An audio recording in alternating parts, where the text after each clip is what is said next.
Chapter number 2 unit and measurement class 11th। ठीक है जी। आप जो है आप क्या पढ़ने वाले हैं, आप आज जो है प्रिंसिपल ऑफ होमोजेनिटी पढ़ने वाले हैं और ये लेक्चर नंबर 4 होगा जो यूनिट एंड मेजरमेंट आप चैप्टर चला हुआ है। ठीक है जी। और ये आप सबका चैनल कौन है, आप सबका चैनल न्यूटन एकेडमी है और हमारा नाम जो है बिट्टू चौधरी है। हम आपको जो है अच्छे से अच्छा कंटेंट प्रोवाइड करने की कोशिश कर रहे हैं। ठीक है जी। अब आप स्टार्ट करते हैं principle of homogeneity. Principle of homogeneity बड़ा आसान है। देखिए आप सबसे पहले एक बात देखिए कि कहीं पर लिखा है 2 किलोमीटर और कहीं पर लिखा है 3 kg। ठीक है जी, माने 2 किलोमीटर प्लस 3 kg। अब आप बताइए इनको क्या कर सकते हैं, ऐड कर सकते हैं क्या? नहीं। क्यों नहीं कर सकते? क्योंकि ये किलोमीटर है और ये kg है, यानी कि तब तक क्या नहीं हो सकते, दो फिजिकल क्वांटिटी तब तक ऐड नहीं होगी तब तक उनके डायमेंशंस सेम ना हो, माने उनके यूनिट सेम ना हो। इसके यूनिट क्या है? किलोमीटर है और इसके यूनिट क्या है? फिलहाल केजी है। तो किलोमीटर में केजी ऐड नहीं हो सकता क्योंकि इसके डायमेंशंस अगर किलोमीटर की बात करें तो एल माने लेंथ होगा और इसका डायमेंशंस मास एम होगा। ये एल है और ये एम है, डायमेंशंस डिफरेंट है तो इसलिए ये ऐड नहीं हो सकती। लेकिन जो है अगर मैं लिखता हूँ 2 kg प्लस 3 kg, बताइए कितना हुआ? 2 kg प्लस 3 kg, आप तुरंत बोलेंगे कितना? 5 kg। क्यों कर दिया आपने ऐड? क्योंकि जो है इनके यूनिट सेम थे। क्या सेम थे? यूनिट सेम थे। इसी प्रकार 2 फिजिकल क्वांटिटी या 3 फिजिकल क्वांटिटी तभी ऐड या सब्ट्रैक्ट हो सकती है। क्या हो सकती है? तभी ऐड या सब्ट्रैक्ट हो सकती है तब उनके क्या सेम हो? डायमेंशन सेम हो। क्या सेम हो? डायमेंशन सेम हो। यही प्रिंसिपल ऑफ होमोजेनिटी आपको सिखा रहा है। माने ये क्या कहता है, 2 फिजिकल क्वांटिटी तभी ऐड होगी या सब्ट्रैक्ट होगी जब क्या सेम होंगे? जब उनके क्या सेम होंगे? बताइए, उनके जो है डायमेंशंस सेम होंगे। समझ में आई ये बात? अब देखिए इसी पर आप जो है क्वेश्चन करेंगे और क्वेश्चन से और भी ज्यादा आपके क्या है बात समझ में आएगी। देखिए सपोज कीजिए एक क्वेश्चन दिया है v is equal to A plus B T, v is equal to A plus B T, और आपको बोला गया है कि v वेलोसिटी है। v क्या है? वेलोसिटी है। और a क्या है? a जो है कोई कांस्टेंट है। क्या है? कोई कांस्टेंट है। और b भी एक कांस्टेंट है। b भी क्या है? कांस्टेंट। और t फॉर टाइम है। ठीक है जी। ये इक्वेशन दी गई है जिसमें v वेलोसिटी है, a कांस्टेंट है, b भी कांस्टेंट है और t क्या है? t टाइम है। और आपको क्या करना है? आपको जो है a और b के क्या करने हैं? आपको डायमेंशंस फाइंड करने हैं। अब आप जानते हैं कि कांस्टेंट के भी डायमेंशंस होते हैं, जैसे ग्रेविटेशनल कांस्टेंट के आपने सीखे हैं, प्लैंक कांस्टेंट के आपने सीखे हैं और बोल्ट्जमान कांस्टेंट के भी आपने सीखे हैं निकालने। सीखे हैं कि नहीं? इसी प्रकार जो है a और b के भी कांस्टेंट हो सकते हैं। अब देखिए हम किसके हेल्प से निकालेंगे? Principle of homogeneity. देखिए आप इसको इधर ले आइए तो v माइनस ए, इसको भी इधर लाइए, minus B T equal to क्या हो जाएगा? 0। v minus A minus B T equal to क्या हो जाएगा? 0। अब देखिए v में से क्या सब्ट्रैक्ट हो रहा है? a, और a में से क्या सब्ट्रैक्ट हो रहा है? B T. अब ये सब्ट्रैक्ट होकर क्या आया है? 0 आया है। इसका मतलब ये सब्ट्रैक्ट हुए हैं और हमें पता है 2 फिजिकल क्वांटिटी या 3 फिजिकल क्वांटिटी ऐड या सब्ट्रैक्ट तभी हो सकती है जब उनके क्या सेम हो? क्या सेम हो? बताइए, उनके डायमेंशन सेम हो। इसका मतलब माने प्रिंसिपल ऑफ होमोजेनिटी के अकॉर्डिंग हम क्या कर सकते हैं? जो डायमेंशंस ऑफ v होगा इक्वल होगा डायमेंशंस ऑफ, बताइए, डायमेंशंस ऑफ a। माने v के जो डायमेंशंस होंगे वही a के होंगे क्योंकि v में से a सब्ट्रैक्ट हुआ है। ठीक है जी। v में से a सब्ट्रैक्ट हुआ है तो इसलिए इसके डायमेंशंस क्या होंगे? सेम होंगे। अब बताइए v के डायमेंशंस कितने होते हैं? v क्या है? यहाँ पर वेलोसिटी है और वेलोसिटी का डायमेंशंस कितना होता है? l t minus 1। ठीक है जी। और a के तो डायमेंशंस आपको निकालने हैं तो इसका मतलब डायमेंशंस ऑफ a कितना आया? l t माइनस 1, या आप इसको क्या लिख लेंगे? m की पावर 0 l 1 माने t की पावर माइनस 1। ठीक है जी। m परसेंट नहीं था इसलिए m की परसेंट कितनी कर दी है? माने उसकी पावर कितनी कर दी है? 0 कर दी है। समझ में ये बात? अब देखिए v में a में से क्या सब्ट्रैक्ट हो रहा है? bt। इसका मतलब जो डायमेंशंस ऑफ a होगा वही डायमेंशंस ऑफ bt होगा। निकालिए तो डायमेंशंस ऑफ a इक्वल होगा डायमेंशंस ऑफ bt। क्यों होगा? क्योंकि ये सब्ट्रैक्ट हो रहे हैं और सब्ट्रैक्ट तभी हो सकते हैं जब डायमेंशन सेम हो। क्या हो सकते हैं? जब डायमेंशंस सेम हो। अब देखिए a के डायमेंशंस आपने फाइंड किए हैं, कितना आए हैं? m की पावर 0 l और t की पावर माइनस 1। ठीक है जी। अब इधर देखिए dimensions of B T. b क्या है? b कांस्टेंट है, इसके डायमेंशंस हमें फाइंड करने हैं। और t क्या है? t फॉर टाइम है। टाइम के डायमेंशंस हम जानते हैं क्या होता है? बताइए, डायमेंशन ऑफ टी कितना होता है, टाइम का टी होता है, माने डायमेंशन किसके बचे हैं, केवल पी के बचे हैं। टी का आपने लिख दिया, डायमेंशन ऑफ बी टी माने बी टी था, बी यहाँ पर रहेगा और टी का डायमेंशन कितना हो गया, टी हो गया। अब आप टी को इधर लाएंगे, अपॉन टी हो जाएगा, फिर ऊपर जाएगा, -1 ऊपर हो जाएगी। अब -1 पहले ही है तो कितना हो गया, एम एल टी की पावर -2। ठीक है जी, तो इसका मतलब डायमेंशन ऑफ बी कितना आ गया, m की पावर 0 l और t की पावर -2। समझने की कोशिश कीजिए कि प्रिंसिपल ऑफ होमोजेनिटी है वो ये कह रहा है दो फिजिकल क्वांटिटी ऐड या सब्ट्रैक्ट तभी हो सकती है जब उनके क्या सेम हो, बताइए, डायमेंशन सेम हो। इसी के हेल्प से हमने v के डायमेंशन किसके इक्वल किए, a के इक्वल किए, और a के डायमेंशन किसके इक्वल किए, bt के इक्वल किए, और यहाँ से a और b के डायमेंशन हमने फाइंड कर लिए। इसी प्रकार जो है आप सेकंड क्वेश्चन से और समझ सकते हैं बात। देखिए, सपोज कीजिए आपको क्वेश्चन दिया गया है,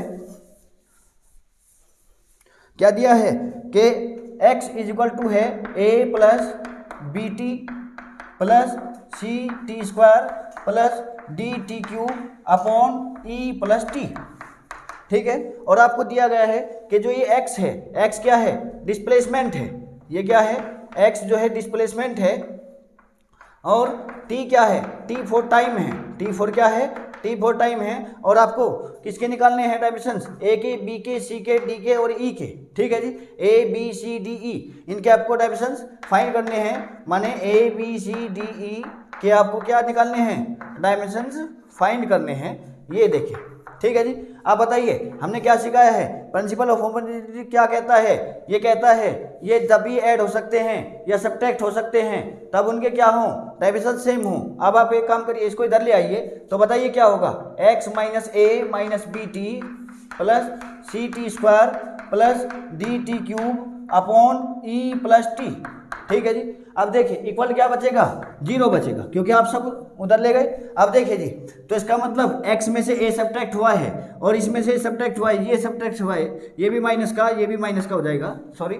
अब देखिए सब्ट्रैक्ट होने के बाद कितना आया है, 0 आया है। इसका मतलब जो डायमेंशन ऑफ x होगा वो डायमेंशन ऑफ a होगा, क्यों, क्योंकि ये सब्ट्रैक्ट हो रहे हैं। देखिए डायमेंशन ऑफ x इक्वल होगा डायमेंशन ऑफ किसके, a के। क्यों इक्वल हो रहा है, क्योंकि ये सब्ट्रैक्ट हो रहे हैं, समझ में आई ये बात। अब देखिए x क्या है, x डिस्प्लेसमेंट है, और डिस्प्लेसमेंट का डायमेंशन क्या होता है ये बताइए। डिस्प्लेसमेंट एक प्रकार की लेंथ होती है जिसका डायमेंशन l होता है, जिसका डायमेंशन कितना होता है, l होता है। अब देखिए इक्वल क्या होगा, dimension of a, dimension of a। अब देखिए इसमें प्रेजेंट कौन है, l, कौन प्रेजेंट नहीं है, m और t, उनकी पावर कितनी कर देनी है, 0। ठीक है जी, अब देखिए ये डायमेंशन किसके आ गए, a के आ गए। इसी प्रकार आप b के निकाल सकते हैं, कैसे निकालेंगे बताइए।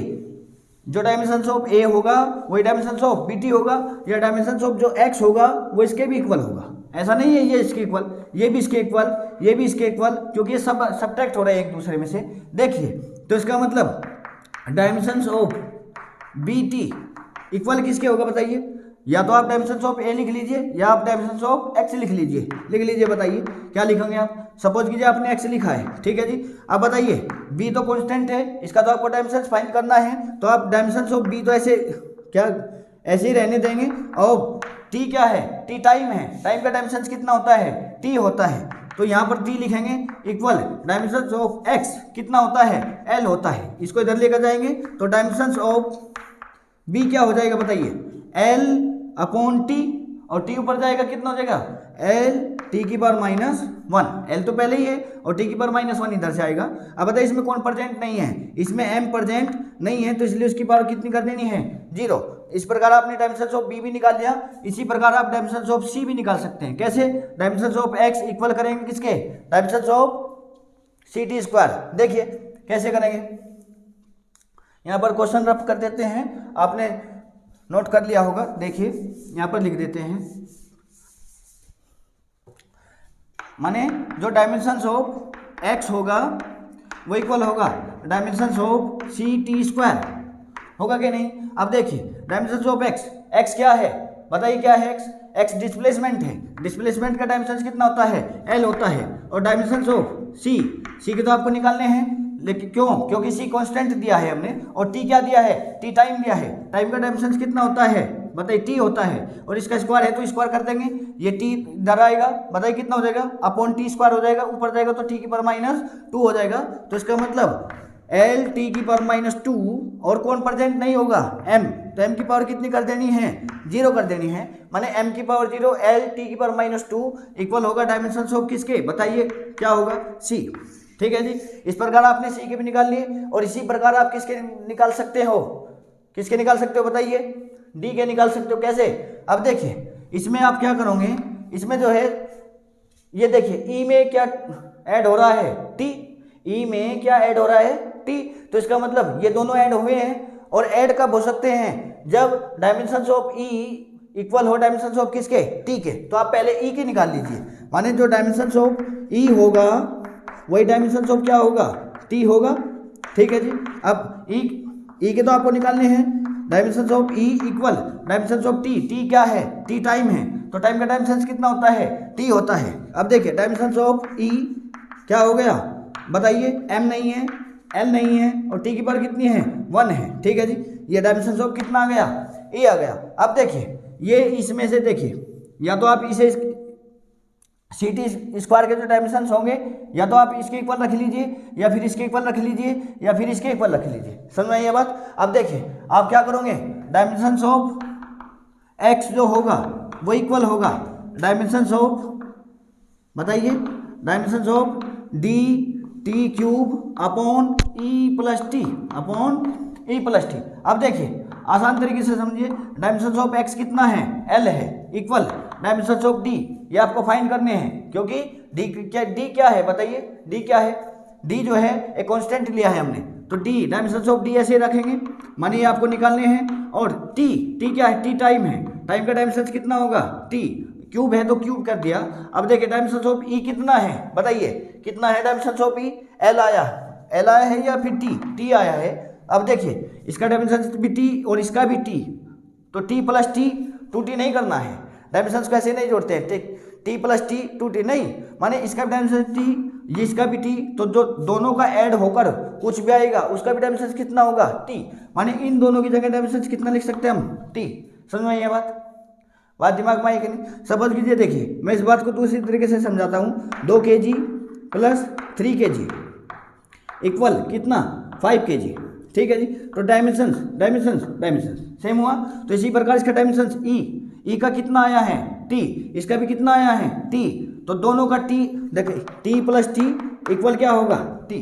समझ में ये बात, जैसे यहाँ kg plus kg equal to kg, बात दिमाग में है कि नहीं। अब देखिए माने आप क्या करोगे, डायमेंशन से लिखा और टी से डी ने क्या करेंगे, उड़ा देंगे इसको, एल डायमेंशंस ऑफ डी कितना हो जाएगा, टी स्क्वायर इधर आएगा तो क्या हो जाएगा, एल टी -2 इक्वल क्या हो गया, डायमेंशंस ऑफ डी, माने डायमेंशंस ऑफ डी कितना आ गया बताइए, एल टी की पावर -2, कौन एब्सेंट है बताइए, एम एब्सेंट है तो एम की पावर कितनी कर देनी है, 0।